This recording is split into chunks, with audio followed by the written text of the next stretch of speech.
So, hello future doctors, I welcome you all to this wonderful platform of CAT aspirants. Hello everyone, এই ভিডিওতে আমরা discuss করব যে round 2 counselling এ তোমরা কিভাবে তোমাদের কলেজ প্রেফারেন্স লিস্টটা বানাবে যাতে করে তোমাদের র্যাঙ্ক ওয়াইজ বেস্ট পসিবল কলেজে সিলেকশন আসে। দেখো, তার আগে আমরা রাউন্ড 2 কাউন্সেলিং এ কিছু ইম্পর্টেন্ট রুলস এন্ড রেগুলেশনস রয়েছে যেগুলোর ব্যাপারে ইন ডিটেইলস আলোচনা করব যাতে করে তোমরা এটা বুঝতে পারো যে রাউন্ড 2 কাউন্সেলিং অ্যাটেন্ড করার সময় বা রাউন্ড 2 কাউন্সেলিং এ যখন তোমরা চয়েস ফিলিং করবে তখন কোন বিষয়গুলোকে মাথায় রেখে তোমাদের কলেজ প্রেফারেন্স লিস্টটা তৈরি করা উচিত যাতে করে তোমরা এরপর যে রাউন্ড অফ কাউন্সেলিংগুলো হবে মানে সাবসিকুয়েন্ট রাউন্ড অফ কাউন্সেলিংয়ে যদি কোনো সিট ইনক্রিজ করে সেটা গভর্নমেন্ট মেডিকেল কলেজে হোক বা প্রাইভেট মেডিকেল কলেজে হোক, অথবা যদি নতুন কোনো গভর্নমেন্ট মেডিকেল কলেজ বা প্রাইভেট মেডিকেল কলেজ স্ট্যাবলিশড হয়, নতুন গভর্নমেন্ট মেডিকেল কলেজ স্ট্যাবলিশড হওয়ার পসিবিলিটি এই বছর নেই, বাট গভর্নমেন্ট মেডিকেল কলেজগুলোতে সিট ইনক্রিজমেন্টের একটা পসিবিলিটি আছে। কতটা সিট ইনক্রিজমেন্ট হবে সেটা সিট ম্যাট্রিক্স এলে বোঝা যাবে বা সেই ব্যাপারে একটা অফিসিয়াল নোটিফিকেশন আসবে। প্রাইভেট মেডিকেল কলেজের ক্ষেত্রে না দুটো নতুন প্রাইভেট মেডিকেল কলেজ আসার কিন্তু হাই পসিবিলিটি আছে। সেটা রাউন্ড 3-তে আসতে পারে অথবা রাউন্ড 4 অথবা রাউন্ড 5-এ আসতে পারে, ঠিক আছে।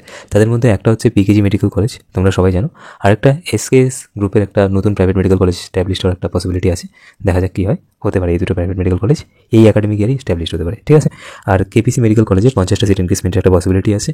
আর তার পাশাপাশি জাকির হোসেন মেডিকেল কলেজ যেটা আছে সেই কলেজেও কিছুটা সিট ইনক্রিজ হতে পারে, দেখা যাক কী হয় আলটিমেটলি। তো দেখো, এই যে সিট ইনক্রিজমেন্টের পসিবিলিটিগুলো আমি তোমাদেরকে বললাম, এগুলো রাউন্ড 3-এর আগে হতে পারে অথবা এরকম হতে পারে যে রাউন্ড 3-এর পরবর্তী রাউন্ড যে কাউন্সেলিংগুলো হচ্ছে সেখানে সিট ইনক্রিজমেন্ট হতে পারে, বা নতুন প্রাইভেট মেডিকেল কলেজগুলো রাউন্ড 3 অনওয়ার্ডস যে রাউন্ড অফ কাউন্সেলিংগুলো হবে সেই কাউন্সেলিংগুলোতে অ্যাড হতে পারে, ঠিক আছে।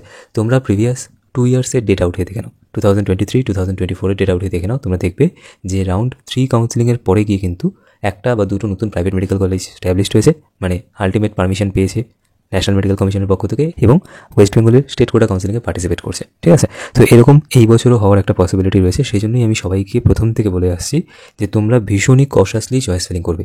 এরকম কোনো কলেজকে তোমাদের লিস্টে রাখবে না যে কলেজে চান্স পেলে তুমি অ্যাডমিশন নেবে না, সেটা স্টেট কোটা হোক মানে গভর্নমেন্ট মেডিকেল কলেজ হোক, অথবা প্রাইভেট মেডিকেল কলেজের স্টেট কোটার সিট হোক, অথবা ম্যানেজমেন্ট কোটার সিট হোক, অথবা প্রাইভেট ডেন্টাল কলেজ অথবা গভর্নমেন্ট ডেন্টাল কলেজ হোক। কখনো এরকম কোনো কলেজকে তোমার লিস্টে রাখবে না যে কলেজে চান্স পেলে তুমি অ্যাডমিশন নেবে না। This is the golden rule of counselling. Counselling সবসময় এই রুলস মেনেই করতে হয়। আমি বারবার বলার পরেও অনেকে রাউন্ড 1 কাউন্সিলিংয়ে সেম মিস্টেকটা করে বসে আছে, যার জন্য কিন্তু তারা অলরেডি রাউন্ড 3 অনওয়ার্ডস যে রাউন্ড অফ কাউন্সিলিংগুলো হবে সেই কাউন্সিলিংগুলো পার্টিসিপেট করতে পারবে না। এবং রাউন্ড 2 কাউন্সিলিংয়ের ক্ষেত্রেও কিন্তু সেম রুলস অ্যাপ্লিকেবল হয়। রাউন্ড 2 কাউন্সিলিংয়ে যদি তোমার জন্য কোনো কলেজে সিট অ্যালটমেন্ট হয়ে যায় তাহলে কিন্তু তুমি রাউন্ড 3-এর পরবর্তী যে রাউন্ড অফ কাউন্সিলিংগুলো হবে সেই কাউন্সিলিংগুলো আর পার্টিসিপেট করতে পারবে না, ঠিক আছে। তুমি আনএলিজিবল হয়ে যাবে সেই রাউন্ড অফ কাউন্সিলিংগুলো পার্টিসিপেট করার জন্য।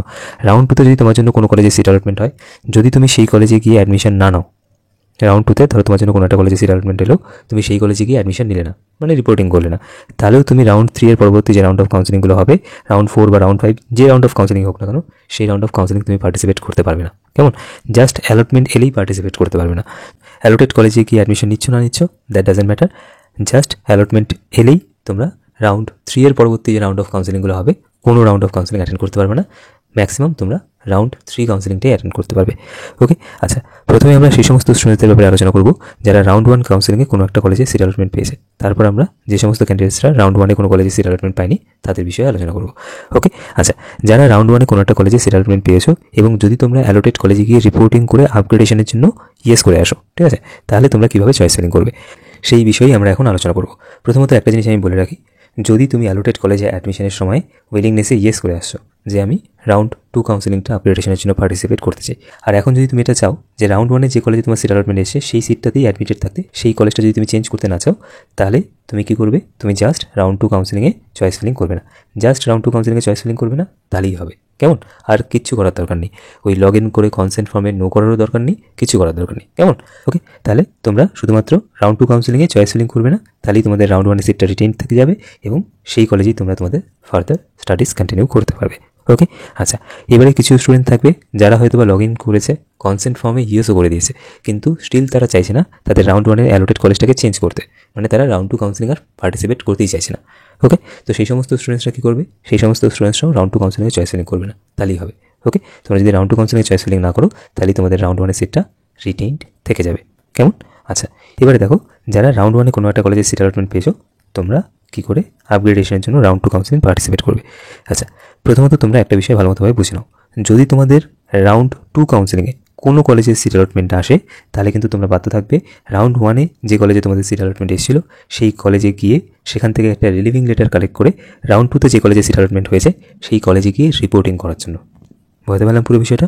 যদি তোমাদের রাউন্ড 2 কাউন্সিলিংয়ে কোনো কলেজে সিট অ্যালটমেন্ট চলে আসে তাহলে তোমার রাউন্ড 1 কাউন্সিলিংয়ে যে কলেজে সিট অ্যালটমেন্ট এসেছিলো সেই সিটটা অটোমেটিক্যালি ক্যান্সেল হয়ে যাবে। কেমন? তোমাকে কী করতে হবে? তোমাকে জাস্ট রাউন্ড 1-এ অ্যালোটেড কলেজে যেতে হবে, গিয়ে সেখান থেকে একটা রিলিভিং লেটার কালেক্ট করতে হবে, যেটা একটা সিস্টেম জেনারেটেড রিলিভিং লেটার হয়। সেই রিলিভিং লেটারটা কালেক্ট করবে, তার পাশাপাশি অ্যাডমিশনের সময় যে ডকুমেন্টসগুলো সাবমিট করেছিলে সেই ডকুমেন্টসগুলো ফেরত নেবে, নিয়ে তোমরা রাউন্ড 2 কাউন্সিলিংয়ে তোমাদের জন্য যে কলেজে সিট অ্যালটমেন্ট এসে সেই কলেজে গিয়ে রিপোর্টিং করবে বা অ্যাডমিশন নেবে। কেমন? প্রাইভেট মেডিকেল কলেজ হলে প্রাইভেট মেডিকেল কলেজের ক্ষেত্রে মানে সেই রেসপেক্টিভ প্রাইভেট মেডিকেল কলেজের জন্য যে রিপোর্টিং সেন্টারটা ছিল সেখানে তোমাদের যেতে হবে। কেমন? বলতে পারলাম পুরো বিষয়টা? আর যদি তুমি রাউন্ড 2 কাউন্সিলিংয়ে তোমাদের যে কলেজে সিট অ্যালটমেন্ট এলো সেই কলেজে সেই যে 3টে কনজিকিউটিভ ডেজ দিয়েছে অ্যাডমিশনের জন্য, সেই অ্যাডমিশন ডেজের মধ্যে যদি এই পুরো ফর্মালিটিসটা পূরণ করতে না পারো তাহলে তোমাদের রাউন্ড 1-এর সিটটাও থাকবে না, রাউন্ড 2-এর সিটটাও থাকবে না, দুটো সিটই তোমাদের হাতছাড়া হয়ে যাবে। এবং উপরন্তু তোমাদের কী করতে হবে? রাউন্ড 3 কাউন্সিলিং পার্টিসিপেট করার জন্য আবার নতুন করে রেজিস্ট্রেশন ফি, যেটা 2000 টাকা বা 1500 টাকা, ঠিক আছে, সেই রেজিস্ট্রেশন ফিসটা দিয়ে তারপর রাউন্ড 3 কাউন্সিলিং পার্টিসিপেট করতে হবে। বলতে পারলাম তাহলে পুরো বিষয়টা তোমাদেরকে? আচ্ছা, সো রাউন্ড 2 কাউন্সিলিংয়ে চয়েস ফিলিং করার সময় বি কশিয়াস। এখানে আমি আগেই তোমাদের একটা বিষয় একটু ক্লিয়ার করে দিই যে রাউন্ড 2 কাউন্সিলিংয়ের ভ্যাকেন্ট সিট ম্যাট্রিক্স থেকে তোমরা কেউ চয়েস ফিলিং করবে না। যখন আমাদের ওয়েস্ট বেঙ্গলের স্টেট কোটা কাউন্সিলিংয়ের কথা আসে তখন রাউন্ড 2 কাউন্সিলিংয়ে চয়েস ফিলিং করার সময় তোমরা এই বিষয়টা দেখবে না যে রাউন্ড 2 কাউন্সিলিংয়ের জন্য কোন কোন কলেজে সিট ভ্যাকেন্ট আছে। কেননা যখন আমাদের ওয়েস্ট বেঙ্গলের স্টেট কোটা কাউন্সিলিংয়ের প্রসঙ্গ আসে, স্টেট কোটা কাউন্সিলিংয়ের ক্ষেত্রে যখন কাউন্সিলিং অথরিটি মানে West Bengal medical counselling committee যখন ভ্যাকেন্ট সিট ম্যাট্রিক্সটা পাবলিশ করে না, তখন সেখানে শুধুমাত্র ক্লিয়ার ভ্যাকেন্সির কথা মেনশন করে, ভার্চুয়াল ভ্যাকেন্সির কথা মেনশন করা থাকে না। আচ্ছা, clear vacancy and virtual vacancy কী হয় একটু ভালো মতোভাবে শুনে নাও। ক্লিয়ার ভ্যাকেন্সি মানে শুধুমাত্র যে কলেজের সিটগুলো কমপ্লিটলি ভ্যাকেন্ট আছে সেই ভ্যাকেন্সিগুলোর কথা বোঝায়। ক্লিয়ার ভ্যাকেন্সি মানে যে সিটগুলোতে এই মুহূর্তে কোনো ক্যান্ডিডেট অ্যাডমিটেড নেই। যদি তোমরা দেখো যে মানে আমাদের ওয়েস্ট বেঙ্গলের স্টেট কোটা কাউন্সিলিংয়ের ক্ষেত্রে স্টেটের যেটা ভ্যাকেন্ট সিট ম্যাট্রিক্স আসবে, সেক্ষেত্রে তোমরা যদি দেখো যে বর্ধমান মেডিকেল কলেজে ধরো আনরিজার্ভ ক্যাটাগরি ক্যান্ডিডেটের জন্য একটা সিট ভ্যাকেন্ট আছে, তাহলে তোমরা এটা ধরে নেবে যে সেই একটা সিটে কোনো ক্যান্ডিডেট হয়তো বা রাউন্ড 1 কাউন্সিলিংয়ে সিট অ্যালটমেন্ট পেয়েছিল কিন্তু সে অ্যাডমিশন নিতে যায়নি বা কোনো কারণে তার অ্যাডমিশনটা ক্যান্সেল হয়ে গেছে, ঠিক আছে। তো সেই সিটটায় এই মুহূর্তে কোনো ক্যান্ডিডেট অ্যাডমিটেড নেই। তাহলে এই যে সিটটা তোমরা এখানে দেখতে পাচ্ছ এটাকে আমরা বলি ক্লিয়ার ভ্যাকেন্সি। কেমন? এটা একদম ক্লিয়ার, মানে এখানে কেউ এই মুহূর্তে অ্যাডমিটেড নেই। ওকে, আচ্ছা, তাহলে আমাদের ওয়েস্ট বেঙ্গলের স্টেট কোটা কাউন্সিলিং আন্ডারে যে সিট ম্যাট্রিক্সটা পাবলিশ হবে মানে রাউন্ড 2 কাউন্সিলিংয়ের জন্য যে ভ্যাকেন্ট সিট ম্যাট্রিক্সটা পাবলিশ হবে, সেখানে যে যে ভ্যাকেন্সিগুলো তোমরা দেখবে প্রত্যেকটাই হচ্ছে এই ধরনের ভ্যাকেন্সি, যেগুলোকে আমরা ক্লিয়ার ভ্যাকেন্সি বললাম।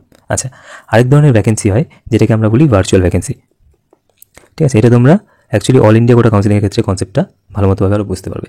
ভার্চুয়াল ভ্যাকেন্সি কী হয়? ভার্চুয়াল ভ্যাকেন্সি হচ্ছে যে সেই সমস্ত ভ্যাকেন্সিগুলো যেখানে হচ্ছে একটা ক্যান্ডিডেট অ্যাডমিশন নেওয়ার পর আপগ্রেডেশনের জন্য উইলিংনেস দিয়ে এসেছে, আপগ্রেডেশনের জন্য উইলিংনেস সেই কোটা কাউন্সিলিংয়ের আন্ডারে দিয়ে এসেছে। মানে সেটা যদি আমাদের ওয়েস্ট বেঙ্গলের স্টেট কোটা কাউন্সিলিং হয় তাহলে স্টেট কোটা কাউন্সিলিংয়ের আন্ডারে উইলিংনেসের জন্য দিয়েছে, আর যদি অল ইন্ডিয়া কোটা কাউন্সিলিং হয় তাহলে অল ইন্ডিয়া কোটা কাউন্সিলিংয়ের আন্ডারে উইলিংনেসের জন্য দিয়েছে। এরকম নয় যে স্টেট কোটা কাউন্সিলিংয়ের আন্ডারে উইলিংনেস দিয়েছে এবারে সেই ভ্যাকেন্সিটা অল ইন্ডিয়া কোটা কাউন্সিলিংয়ের আন্ডারে শো করছে, সেটা নয়, ঠিক আছে। আমি বিষয়টা আরেকটু ভালো মতো তোমাদের বুঝিয়ে দিচ্ছি, জাস্ট একটুখানি বুঝে নাও যে ভার্চুয়াল ভ্যাকেন্সিটা কী হয়। তাহলে ভার্চুয়াল ভ্যাকেন্সি হচ্ছে সেই সমস্ত ভ্যাকেন্ট সিটগুলো যেখানে একটা ক্যান্ডিডেট অ্যাডমিশন নেওয়ার পর আপগ্রেডেশনের জন্য উইলিংনেস দিয়ে আসছে। এই সিটগুলো অল ইন্ডিয়া কোটা কাউন্সিলিংয়ের আন্ডারেও রিফ্লেক্ট করে। মানে অল ইন্ডিয়া কোটা কাউন্সিলিংয়ের যখন ভ্যাকেন্ট সিট ম্যাট্রিক্স পাবলিশ হয়, মেডিকেল কাউন্সিলিং কমিটি যখন অল ইন্ডিয়া কোটা কাউন্সিলিংয়ের ভ্যাকেন্ট সিট ম্যাট্রিক্স পাবলিশ করে, তখন তোমরা দেখবে সেখানে দু ধরনের সিটের কথা মেনশন করা থাকে। একটা হচ্ছে ক্লিয়ার ভ্যাকেন্সি আর একটা হচ্ছে ভার্চুয়াল ভ্যাকেন্সি। তাহলে ভার্চুয়াল ভ্যাকেন্সিটা কি বুঝতে পারলে তো? আমি একটা এক্সাম্পলের মাধ্যমে বুঝিয়ে দিচ্ছি। ধরো একটা ক্যান্ডিডেট মুর্শিদাবাদ মেডিকেল কলেজে অ্যাডমিশন নেওয়ার পর সে আপগ্রেডেশনের জন্য উইলিংনেস দিয়ে এসেছে। এবারে যখন সে আপগ্রেডেড কলেজে অ্যালটমেন্ট পেয়ে যাবে তখন তার মুর্শিদাবাদ মেডিকেল কলেজের সিটটা ভ্যাকেন্ট হয়ে যাবে। তাহলে সেই সিটটা কী হবে? পরের কোনো একটা ক্যান্ডিডেট সেই সিটটাতে অ্যালটমেন্ট পাবে। পরের কোনো একটা ক্যান্ডিডেট মানে ধরো কাট অফ মুর্শিদাবাদের থেকে মালদার একটু লোক আছে, তো মালদা মেডিকেল কলেজে একটা স্টুডেন্ট সেই সিটে অ্যালটমেন্ট পাবে। তো এই মুর্শিদাবাদ মেডিকেল কলেজে যে স্টুডেন্টটা অ্যাডমিশন নিয়েছে সেই স্টুডেন্টটা অ্যাডমিশন নেওয়ার পর আপগ্রেডেশনের জন্য উইলিংনেস দিয়ে এসছে। এবার যদি তার আপগ্রেডেশন আসে তাহলে তার জন্য সেই রাউন্ডে বা সেই রাউন্ডটা চলাকালীন যে সিটটা ভ্যাকেন্ট হবে সেই সিটটাকে আমরা বলি ভার্চুয়ালি ভ্যাকেন্ট সিট। তাহলে এই যে ভার্চুয়ালি ভ্যাকেন্ট সিটগুলো আছে না, যে সিটগুলো আপগ্রেডেশনের ফলে ভ্যাকেন্ট হতে পারে, সেই সিটগুলোর জন্য আলাদা করে কোনো ভ্যাকেন্ট সিট ম্যাট্রিক্স আমাদের ওয়েস্ট বেঙ্গল গভর্নমেন্ট বা আমাদের ওয়েস্ট বেঙ্গলের স্টেট কোটা কাউন্সিলিংয়ের আন্ডারে যে কাউন্সিলিংটা হয় সেই কাউন্সিলিংয়ে পাবলিশ করা হয় না। কেমন? সুতরাং এরকম কিছু সিট আছে যে সিটগুলো আপগ্রেডেশনের জন্য ভ্যাকেন্ট হবে।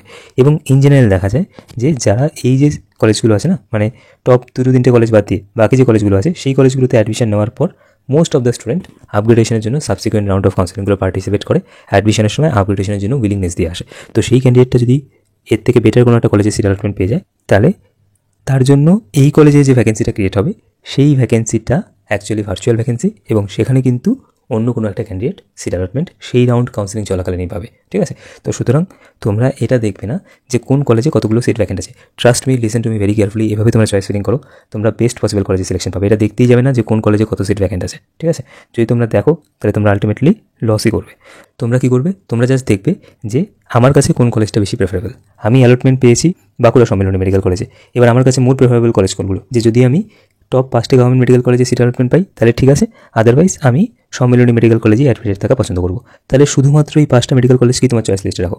সিট ভ্যাকেন্ট আছে কি না আছে, তোমার ক্যাটাগরির জন্য সিট ভ্যাকেন্ট আছে কি না আছে সেটা দেখার কোনো দরকার নেই। কেননা দেখা গেল এসএসকেএমে একটা সিট ভ্যাকেন্ট আছে, ধরো তুমি আনরিজার্ভ ক্যাটাগরি থেকে বিলং করছো, এসএসকেএমে একটা সিট ভ্যাকেন্ট আছে, কিন্তু আরজি করে কোনো সিট ভ্যাকেন্ট নেই, তুমি ডেফিনেটলি আরজি করকে তোমার চয়েস লিস্টে রাখবে। তোমার কাছে যে কলেজগুলো বেশি প্রেফারেবল শুধুমাত্র সেই কলেজগুলোকে তোমার চয়েস লিস্টে রাখবে। And same goes for the private medical colleges also. Private medical কলেজে স্টেট কোটা বা গভর্নমেন্ট ডেন্টাল কলেজের যে সিটগুলো আছে সেগুলো সব সিটের জন্য সেম রুলস অ্যাপ্লিকেবল। কেমন, ভ্যাকেন্ট সিট ম্যাট্রিক্স থেকে কেউ প্রেফারেন্স লিস্ট বানাবে না। তোমার কাছে যে কলেজগুলো বেশি প্রেফারেবল সেই কলেজগুলোকে তুমি তোমার চয়েস লিস্টে রাখবে, এবং যে কলেজে তুমি সিট অ্যালটমেন্ট পেয়েছো সেই কলেজটাকে তোমার চয়েস লিস্টে রাখার দরকার নেই। যদি তুমি রাউন্ড 1-এ ধরো কেউ বারাসাত গভর্নমেন্ট মেডিকেল কলেজে সিট অ্যালটমেন্ট পেয়েছো, তাহলে বারাসাত গভর্নমেন্ট মেডিকেল কলেজকে আর তোমার চয়েস লিস্টে রাখবে না। স্টেট কোটার ক্ষেত্রে এরকম হতে পারে যে কেউ ধরো আইকেয়ার ইনস্টিটিউট অফ মেডিকেল সায়েন্সেসে রাউন্ড 1-এ সিট অ্যালটমেন্ট পেয়েছো, তাহলে আইকেয়ার ইনস্টিটিউট অফ মেডিকেল সায়েন্সেসকে তোমার রাউন্ড 2-এর চয়েস লিস্টে রাখবে না। কেমন, যে কলেজে তুমি রাউন্ড 1-এ সিট অ্যালটমেন্ট পেয়েছো সেই কলেজটাকে তুমি রাউন্ড 2 কাউন্সিলিংয়ে তোমার যে চয়েস লিস্ট আছে সেখানে রাখবে না। এর জন্য কখনো এরকম হবে না যে তোমার রাউন্ড 1-এ সিটটা চলে যাবে। সিট চলে যাওয়া তো ইজি নয়। ঠিক আছে, যদি তুমি রাউন্ড 2-তে কোনো কলেজে সিট অ্যালটমেন্ট পাও তবেই তোমার রাউন্ড 1-এ সিটটা অটো ক্যান্সেল হবে, আদারওয়াইজ হবে না। ঠিক আছে, এবারে দেখো, যদি তোমাদের রাউন্ড 1-এ কোনো একটা গভর্নমেন্ট মেডিকেল কলেজে সিট অ্যালটমেন্ট আসে তাহলে তোমরা কীভাবে চয়েস ফিলিং করবে। ধরে নিচ্ছি ফর দিস ইনস্ট্যান্স, আমি ধরে নিচ্ছি রাউন্ড 1 কাউন্সিলিংয়ে তোমার বর্ধমান মেডিকেল কলেজে সিট অ্যালটমেন্ট এসে, এবারে তুমি কি চাইছো, তুমি ধরো চাইছো যে আমার যদি কলকাতার টপ 5টা গভর্নমেন্ট মেডিকেল কলেজে সিট অ্যালটমেন্ট আসে তবেই আমি যাব, আদারওয়াইজ আমি কলেজ চেঞ্জ করবো না, বর্ধমান মেডিকেল কলেজেই আমি অ্যাডমিটেড থাকা পছন্দ করব। এবারে যদি তুমি সবগুলো কলেজ ফিল করে দাও, যতগুলো কলেজ আছে প্রত্যেকটা কলেজকে যদি অ্যাজ ইট ইজ ফিল করে দাও, তাহলে সেক্ষেত্রে সমস্যা কী হবে, যদি কোনো কারণে ধরো ডায়মন্ড হারবার গভর্নমেন্ট মেডিকেল কলেজে কাট অফ একটু হাই গেল, তখন কী হবে, তোমার রাউন্ড 2-তে Diamond Harbour government medical college allotted হয়ে যাবে। আর Diamond Harbour government medical college যদি তোমার রাউন্ড 2-তে অ্যালট হয়ে যায়, সাথে সাথেই তোমার রাউন্ড 1-এ বর্ধমান মেডিকেল কলেজে যে সিটটা ছিল সেই সিটটা ক্যান্সেল হয়ে যাবে। তাহলে তুমি বাধ্য থাকবে বর্ধমান মেডিকেল কলেজ থেকে একটা রিলিভিং লেটার নিয়ে ডায়মন্ড হারবার গভর্নমেন্ট মেডিকেল কলেজে গিয়ে অ্যাডমিশন প্রসেস কমপ্লিট করাতে। সেই জন্যই কী করতে হয়, রাউন্ড 1-এ তোমার যে গভর্নমেন্ট মেডিকেল কলেজে সিট অ্যালটেড হয়েছে সেই মেডিকেল কলেজে তুমি এখন অ্যাডমিশন নিয়েছো। এবারে তোমার যেটা মেইন টার্গেট সেটা হচ্ছে রাউন্ড 1-এর সিটটাকে হোল্ড করা। এই সিটটা তুমি হোল্ড করবে, করে এর থেকে যে বেটার কলেজগুলো আছে সেই কলেজগুলোতে সিট অ্যালটমেন্ট পাওয়ার চেষ্টা করা, এটা হচ্ছে কি তোমার মেইন টার্গেট। তাহলে তুমি শুধুমাত্র সেই কলেজগুলোকেই তোমার চয়েস লিস্টে রাখবে যে কলেজগুলো রাউন্ড 1-এ যে কলেজে তোমার সিট অ্যালটমেন্ট এসে তার থেকে বেটার বলে মনে হয়, তোমার বেটার বলে মনে হয়। ঠিক আছে, সো তুমি তোমার পার্সপেক্টিভে দেখবে, তোমার দিক দিয়ে দেখবে যে কলেজে তুমি এখন অ্যাডমিটেড আছো সেই কলেজের থেকে বেটার কোন কলেজগুলো তোমার কাছে। ঠিক আছে, তুমি শুধুমাত্র সেই কলেজগুলোকেই তোমার চয়েস লিস্টে রাখবে, অযথা অন্য কোনো কলেজকে তোমার চয়েস লিস্টে রাখবে না। কেমন, আচ্ছা, অনেকে হয়তো বা এরকম থাকবে যে রাউন্ড 1-এ একটু দূরের কলেজ পেয়ে গেছে, মানে ধরো কারো বাড়ি কলকাতায়, সে ধরো কোচবিহার গভর্নমেন্ট মেডিকেল কলেজ পেয়ে গেছে। কোচবিহার গভর্নমেন্ট মেডিকেল কলেজে যথেষ্ট ভালো মেডিকেল কলেজ। ঠিক আছে, বাট যদি তুমি চাও যে না আমি বাড়ির কাছাকাছি কোনো একটা কলেজে আসবো, মানে আমার বাড়ির কাছাকাছি থাকলে সুবিধা হয়, তাহলে কলকাতার ক্লোজ প্রক্সিমিটিতে যে মেডিকেল কলেজগুলো আছে সেই মেডিকেল কলেজগুলোকে তুমি তোমার চয়েস লিস্টে রাখো। ঠিক আছে, অযথা তুমি আর জলপাইগুড়ি গভর্নমেন্ট মেডিকেল কলেজকে তোমার চয়েস লিস্টে রাখবে না, রায়গঞ্জকে রাখবে না। ঠিক আছে, ঠিক তেমনি তুমি রামপুরহাটকে চাইলে অ্যাভয়েড করতে পারো, মালদা মেডিকেল কলেজকে অ্যাভয়েড করতে পারো। ঠিক আছে, এই কলেজগুলো কলকাতা থেকে একটু দূরে, মানে আমাদের ওয়েস্ট বেঙ্গলের নর্দার্ন সাইডে এই কলেজগুলো, তো এই কলেজগুলোকে তুমি তোমার চয়েস লিস্টে রাখবে না। বি স্পেসিফিক, রাউন্ড 2 কাউন্সিলিংয়ে শুধুমাত্র সেই কলেজগুলোকেই তোমার চয়েস লিস্টে রাখো যে কলেজে সিট অ্যালটমেন্ট পেলে তুমি অ্যাডমিশন নেবে। কেমন, অযথা আর অন্য কোনো কলেজকে তোমার চয়েস লিস্টে রাখবে না। কেমন, কাট অফ কোথায় গেছে সেটা দেখার দরকার নেই, যে কলকাতা মেডিকেল কলেজে কাট অফ তো অনেক হাই গেছে, আমার তো এই কলেজে সিট অ্যালটমেন্ট আসবে না, তাহলে আমি কেন রাখবো, স্টিল রাখবে।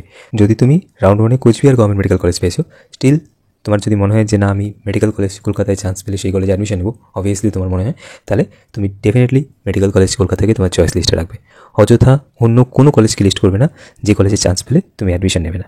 এবারে আমরা ডিসকাস করব যে সমস্ত ক্যান্ডিডেটরা রাউন্ড 1 কাউন্সিলিংয়ে কোনো কলেজে সিট অ্যালটমেন্ট পায়নি তারা কী করবে। আচ্ছা, যারা রাউন্ড 1 কাউন্সিলিংয়ে কোনো একটা কলেজে সিট অ্যালটমেন্ট পেয়েছে কিন্তু অ্যালোটেড কলেজে রিপোর্ট করতে যায়নি, বারবার করে না করার পরেও তোমরা এই কাজটা করেছো। আমি তোমাদেরকে বারবার না করেছি যে এই কাজটা কোনোদিনই করবে না। রাউন্ড 1 কাউন্সিলিং থেকেই কশাসলি চয়েস ফিলিং করবে, যে রাউন্ড 1, রাউন্ড 2, রাউন্ড 3 যে রাউন্ড অফ কাউন্সিলিং হোক না কেন, সেই রাউন্ড অফ কাউন্সিলিংয়ে এরকম কোনো কলেজকে তোমার চয়েস লিস্টে রাখবে না যে কলেজে সিরিয়াল অ্যালটমেন্ট পেলে তুমি অ্যাডমিশন নেবে না। এতে করে তুমি শুধু একজনের সিট ব্লকই করলে না, তার পাশাপাশি আরেকটা যেটা বিষয়, নিজেকে রাউন্ড 4 বা রাউন্ড 5 মানে রাউন্ড 3 অনার্স যতগুলো রাউন্ড অফ কাউন্সিলিং হবে সেই কাউন্সিলিংগুলোতে পার্টিসিপেট করার থেকে আনএলিজিবল করে দিলে সেই রাউন্ড অফ কাউন্সিলিংগুলো তুমি পার্টিসিপেট করতে পারবে না। ঠিক আছে, যাই হোক, তো যদি তোমাদের রাউন্ড 1-এ কোনো একটা কলেজে সিট অ্যালটমেন্ট আসে আর যদি তুমি অ্যালোটেড কলেজে গিয়ে রিপোর্টিং না করো, মানে অ্যাডমিশন না নিয়ে থাকো, কলেজে বা রিপোর্টিং সেন্টারে গিয়ে যদি অ্যাডমিশন না নিয়ে থাকো, তাহলে তুমি কী করবে? তাহলে তুমি শুধুমাত্র সেই কলেজগুলোকে লিস্টিং করো যে কলেজে তুমি রাউন্ড 2-তে সিট অ্যালটমেন্ট পেলে অ্যাডমিশন নেবে। কেমন? রাউন্ড 1-এর মতো রাউন্ড 2-তে অযথা এরকম কোনো কলেজকে তোমাদের চয়েস লিস্টে রাখবে না যে কলেজে চান্স পেলে তুমি অ্যাডমিশন নেবে না।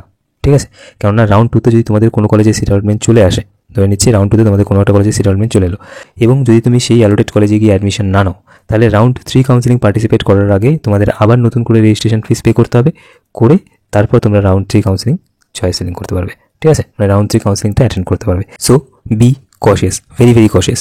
যদি তোমার মনে হয় যে আমি একটা স্পেসিফিক প্রাইভেট মেডিকেল কলেজের স্টেট কোটার আন্ডারে যদি কলেজে সিট অ্যালটমেন্ট পাই তাহলে অ্যাডমিশন নেব না, তাহলে সেই প্রাইভেট মেডিকেল কলেজের স্টেট কোটার সিটটাকে তুমি তোমার চয়েস লিস্টে রাখবে না। এরকম হতে পারে যে তুমি হাই ফিজের যে প্রাইভেট মেডিকেল কলেজের স্টেট কোটার সিটগুলো আছে সেগুলোতে চান্স পেলে অ্যাডমিশন নেবে না, তাহলে সেগুলোকে সিম্পলি তোমার চয়েস লিস্টে রাখবে না।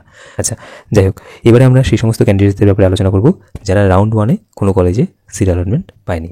আমি তোমাদের একটা জিনিস বলি, রাউন্ড 1-এ সিট অ্যালটমেন্ট আসেনি, চিন্তা করার কিছু নেই। তার জন্য তোমরা ফিয়ার অফ মিসিং আউট, যেটাকে আমরা ফোমো বলি, ফোমোতে এসে রাউন্ড 2-তে এরকম কোনো কলেজ তোমাদের চয়েস লিস্টে রেখে দিও না যে কলেজে সিট অ্যালটমেন্ট পেলে তুমি অ্যাডমিশন নেবে না। তোমাদের ক্ষেত্রেও রুলসটা একদম সেম, যে কলেজে সিট অ্যালটমেন্ট পেলে তুমি অ্যাডমিশন নেবে সেই কলেজগুলোকেই শুধু তোমার চয়েস লিস্টে রাখো।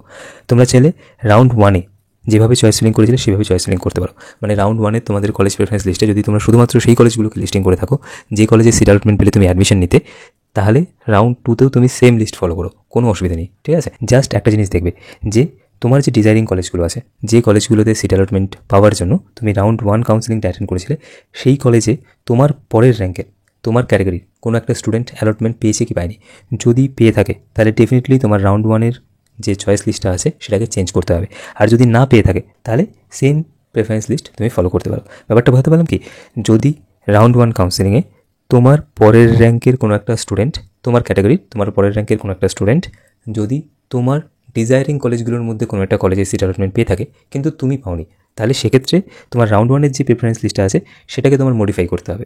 ওকে, আর যদি না পেয়ে থাকে তোমার পরের র্যাঙ্কে তোমার ক্যাটাগরির কোনো ক্যান্ডিডেট যদি তোমার প্রেফারেবল কলেজগুলোর মধ্যে কোনো একটা কলেজে যদি সিট অ্যালটমেন্ট না পেয়ে থাকে, তাহলে সেক্ষেত্রে রাউন্ড 1-এ তুমি যেভাবে চয়েস ফিলিং করেছিলে সেম চয়েস লিস্ট বা সেম কলেজ প্রেফারেন্স লিস্ট তুমি রাউন্ড 2 কাউন্সিলিংও ফলো করতে পারো। কেমন? দেখো, তোমরা proper rules and regulations follow করে চয়েস ফিলিং করে যাও। এই বছর যেহেতু দুটো নতুন প্রাইভেট মেডিকেল কলেজ স্ট্যাবলিশ হওয়ার একটা হাই পসিবিলিটি আছে, তো রাউন্ড 4 বা রাউন্ড 5-এ যদি কলেজগুলো কাউন্সিলিংয়ে পার্টিসিপেট করে তাহলে তার বেনিফিট তোমরা পাবে। অনেক ক্যান্ডিডেট এরকম আছে যারা নিজেদেরকে অলরেডি আনএলিজিবল করে দিয়েছে রাউন্ড 3 অনওয়ার্ডস যে রাউন্ড অফ কাউন্সিলিংগুলো হবে সেই কাউন্সিলিংয়ে পার্টিসিপেট করার জন্য। কেমন?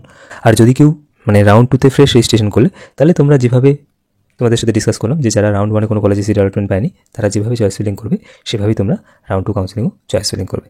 কেমন? তো টেনশন করার কোনো দরকার নেই, তোমরা তোমাদের অ্যাকর্ডিংলি চয়েস ফিলিং করো। রাউন্ড 2 কাউন্সিলিং থেকে খুব কশাসলি চয়েস ফিলিং করতে হয়। রাউন্ড 2 কাউন্সিলিং থেকে তোমাদের উচিত যে কলেজগুলো তোমাদের কাছে মোর প্রেফারেবল, যে কলেজগুলোতে চান্স পেলে তুমি অ্যাডমিশন নেবে, শুধুমাত্র সেই কলেজগুলোকেই তোমাদের চয়েস লিস্টে রাখা। যে কলেজটা তোমার কাছে বেশি প্রেফারেবল সেটাকে উপরে রাখবে, যে কলেজটা তোমার কাছে লেস প্রেফারেবল সেই কলেজটাকে তার নিচে রাখবে। রাউন্ড 2 কাউন্সিলিংয়ে চয়েস ফিলিং করার এটাই নিয়ম। ওকে, এবারে আমি তোমাদেরকে আমাদের কাউন্সিলিং প্রোগ্রামটার ব্যাপারে একটু ব্রিফলি ডেসক্রাইব করে দিচ্ছি। I am extremely sorry to interrupt you. আমি জাস্ট তোমাদের 2 মিনিট সময় নেব আমাদের কাউন্সিলিং প্রোগ্রামটার ব্যাপারে তোমাদেরকে ব্রিফলি এক্সপ্লেন করে দেওয়ার জন্য। দেখো, তোমাদের র্যাঙ্ক ওয়াইজ বেস্ট পসিবল কলেজে সিলেকশন পাওয়ার জন্য তোমাদের উচিত নিটের কাউন্সিলিংগুলোকে সিনসিয়ারলি অ্যাটেন্ড করা। এবারে যদি তোমরা আমাদের থেকে নিট ইউজি 2025-এর কাউন্সিলিং এবং অ্যাডমিশন রিলেটেড কম্প্রিহেন্সিভ সাপোর্ট এবং গাইডেন্স নিতে চাও, তোমরা আমাদের কাউন্সিলিং প্রোগ্রামটা জয়েন করতে পারো। প্রত্যেকটা স্টুডেন্টের কথা মাথায় রেখে আমাদের কাউন্সিলিং প্রোগ্রামটাকে আমরা as much as possible affordable রেখেছি। স্টুডেন্টসদের যেরকম রিকোয়ারমেন্ট থাকে তার উপরে ভিত্তি করে there will be 3 counselling programmes that will be available from our side. তোমরা আমাদের এই নাম্বারে হোয়াটসঅ্যাপ করে অথবা এই মেইল আইডিতে মেইল করে অথবা আমাদের টেলিগ্রামে আমাদেরকে মেসেজ করে আমাদের কাউন্সিলিং প্রসপেক্টাসটা একবার দেখে নিতে পারো। আমাদের কাউন্সিলিং প্রসপেক্টাসে ক্লিয়ারলি মেনশন করা আছে যে কোন কাউন্সিলিং গাইডেন্স প্রোগ্রামের আন্ডারে তোমরা কী কী সার্ভিসেস পাবে। তারপরেও যদি তোমাদের মনে কোনো রকমের কোনো কনফিউশন থাকে, feel free to call us on this number. এই নাম্বারে কল করে তোমরা আমাদের সাথে একবার কথা বলে ক্লিয়ারলি এটা বুঝে নিতে পারো যে কোন কাউন্সিলিং প্রোগ্রামের আন্ডারে তোমরা কী কী সার্ভিসেস পাবে। কেমন? আমি জাস্ট তোমাদেরকে একটুখানি ব্রিফলি বলে দিচ্ছি যে তোমরা আমাদের থেকে কী কী কাউন্সিলিং সার্ভিসেস পাবে। ওকে, প্রথমত অল ইন্ডিয়া কোটা, ওয়েস্ট বেঙ্গলের স্টেট কোটা বা ওয়েস্ট বেঙ্গলের বাইরে যদি কোনো স্টেটের কাউন্সিলিং তোমরা অ্যাটেন্ড করতে চাও, তো তার রিগার্ডিং কমপ্লিট গাইডেন্স তোমরা আমাদের থেকে পাবে। অল ইন্ডিয়া কোটা কাউন্সিলিং, আমাদের ওয়েস্ট বেঙ্গলের স্টেট কোটা কাউন্সিলিং বা আদার স্টেটেরও যদি কোনো কাউন্সিলিং তোমরা পার্টিসিপেট করো, তাহলে সেক্ষেত্রে কাউন্সিলিংগুলোকে একটা সিঙ্ক্রোনাইজড ম্যানারে কী করে অ্যাটেন্ড করবে তার রিগার্ডিং কমপ্লিট গাইডেন্স তোমরা আমাদের থেকে পেয়ে যাবে। এর পাশাপাশি ডিউরিং কাউন্সিলিং যা যা ইভেন্ট, যা যা নোটিফিকেশন আসবে, প্রত্যেকটা নোটিফিকেশন তোমরা আমাদের থেকে পেয়ে যাবে। কেমন? আমাদের পেইড মেম্বার্সদের একটা গ্রুপ আছে, সেই গ্রুপে আমরা প্রত্যেকটা নোটিফিকেশন টাইমলি তোমাদের কাছে ডেলিভার করে দেবো। ওয়েস্ট বেঙ্গলের government medical college, private medical কলেজে, সেমি গভর্নমেন্ট এমবিবিএস সিট অথবা ম্যানেজমেন্ট কোটার সিটে যদি তোমরা অ্যাডমিশন নিতে চাও, তার রিগার্ডিং কমপ্লিট গাইডেন্স তোমরা আমাদের থেকে পাবে। আচ্ছা, এবারে তোমরা একটা জিনিস জানো যে প্রাইভেট মেডিকেল কলেজগুলোতে অ্যাডমিশন নিতে গেলে তোমাদেরকে একটা ব্যাংক গ্যারান্টি দিতে হয়। তো যদি তোমরা কেউ প্রাইভেট মেডিকেল কলেজে অ্যাডমিশন নেওয়ার জন্য ইন্টারেস্টেড থাকো, তোমরা আমাদের সাথে যোগাযোগ করতে পারো। আমরা চেষ্টা করবো তোমাদের উইদাউট ব্যাংক গ্যারান্টি সেই কলেজে অ্যাডমিশন করে দেওয়া। আচ্ছা, তার পাশাপাশি প্রাইভেট মেডিকেল কলেজের ক্ষেত্রে আমরা চেষ্টা করবো যদি স্টুডেন্টকে কোনো একটা স্কলারশিপ পাইয়ে দেওয়া হয়। কেমন? স্কলারশিপের অ্যামাউন্টটা কলেজ টু কলেজ ভ্যারি করতে পারে এবং পেমেন্ট মেথডের উপরও সেটা অনেক সময় ডিপেন্ড করে যে কীভাবে তোমরা পেমেন্ট করছো, কত টাকা অ্যাডমিশনের সময় পে করছো অ্যান্ড অল। ওকে, তো আমরা চেষ্টা করবো প্রাইভেট মেডিকেল কলেজের ক্ষেত্রে তোমাদেরকে একটা স্কলারশিপ পাইয়ে দেওয়া। কেমন? বাট এরকমটা কখনই হয় না যে একটা প্রাইভেট মেডিকেল কলেজে ধরো ফিজ আছে 99 লাখ এবং তোমাদের অ্যাডমিশন হয়ে যাচ্ছে 80 লাখ বা 85 লাখে। জেনারেলি কোনো প্রাইভেট মেডিকেল কলেজ তাদের কলেজে ফিজ এতটা রিডিউস করে না। ওকে, বাট হ্যাঁ, মোটামুটি একটা স্কলারশিপ তোমাদেরকে পাইয়ে দেওয়া যায়। অ্যাগেইন সেটা কলেজ টু কলেজ ভ্যারি করে। এনিওয়েজ, ডিউরিং কাউন্সিলিং তোমাদের যা যা ডকুমেন্টসের রিকোয়ারমেন্ট হবে, প্রত্যেকটা ডকুমেন্টস তোমরা কী করে প্রিপেয়ার করবে তার রিগার্ডিং কমপ্লিট গাইডেন্স তোমরা আমাদের থেকে পেয়ে যাবে। কোন রাউন্ড অফ কাউন্সিলিংয়ে তোমরা কী করে চয়েস ফিলিং করবে, কোন কলেজটাকে আগে রাখবে, কোন কলেজটাকে পরে রাখবে, তোমাদের র্যাঙ্কের উপরে ভিত্তি করে আমরা তোমাদেরকে সেরকম একটা প্রেফারেন্স লিস্ট বানিয়ে দেবো। আর যদি প্রয়োজন পড়ে তাহলে ইন্ডিভিজুয়াল একটা কাউন্সিলিং সেশন অ্যাটেন্ড করানো হবে এবং ডিউরিং কাউন্সিলিং সবসময় তোমরা আমাদের থেকে হোয়াটসঅ্যাপ অ্যাসিস্ট্যান্স পেয়ে যাবে। এর পাশাপাশি কলিং অ্যাসিস্ট্যান্সও পেয়ে যাবে। মানে আমাদের যারা পেইড মেম্বার্স থাকবে তারা আমাদেরকে হোয়াটসঅ্যাপ করে অথবা আমাদেরকে কল করে কাউন্সিলিং এর রিগার্ডিং তাদের যা যা প্রশ্ন বা যা যা কোয়ারিজ থাকবে প্রত্যেকটা কোয়ারিজের ব্যাপারে জিজ্ঞেস করতে পারবে এবং তার পাশাপাশি প্রত্যেকটা কোয়ারিজের একটা পসিবল সলিউশনও আমাদের থেকেই পেয়ে যাবে। কেমন? ওকে, তো যদি তোমরা আমাদের কাউন্সিলিং প্রোগ্রামটা জয়েন করতে চাও, তাহলে যেভাবে তোমাদেরকে বললাম যে এই নাম্বারে তোমরা আমাদেরকে হোয়াটসঅ্যাপ করতে পারো অথবা এই মেইল আইডিতে তোমরা আমাদেরকে মেইল করতে পারো অথবা তোমরা আমাদের টেলিগ্রামে আমাদেরকে মেসেজ করতে পারো। কেমন করে? আমাদের কাউন্সিলিং প্রসপেক্টাসটা দেখো। কাউন্সিলিং প্রসপেক্টাসে ক্লিয়ারলি মেনশন করা আছে যে কোন কাউন্সিলিং প্রোগ্রামের আন্ডারে তোমরা কী কী সার্ভিসেস পাবে। তোমাদের জন্য যেটা সুবিধাজনক মনে হয় সেটা দিয়ে তোমরা জয়েন করে নাও। নিলে আমাদের থেকে একদম রাউন্ড 1 থেকে স্টার্ট করে লাস্ট রাউন্ড কাউন্সিলিং অবধি তোমরা কমপ্লিট কাউন্সিলিং গাইডেন্স পেয়ে যাবে। কেমন? তো চলো এবারে মেইন টপিকে ফিরে যাক। আই হোপ আজকের এই পুরো ভিডিওর মাধ্যমে আমি তোমাদেরকে ক্লিয়ারলি এটা বোঝাতে পেরেছি যে রাউন্ড 2 কাউন্সিলিং অ্যাটেন্ড করার সময় কারা কীভাবে চয়েস ফিলিং করবে। ওকে, সো আই হোপ আজকের এই পুরো ডিসকাশনটা তোমাদের সকলের জন্য ইনফর্মেটিভ ছিল। আজকের এই ভিডিও নিয়ে তোমাদের যার যা মন্তব্য তোমরা কমেন্টের মাধ্যমে জানো। যদি তোমাদের পুরো ডিসকাশনটা ভালো লাগে প্লিজ ভিডিওটিকে লাইক করো, চ্যানেলটিকে সাবস্ক্রাইব করো এবং এই ভিডিওটি তোমাদের বন্ধুদের সাথে অবশ্যই শেয়ার করো। কেমন?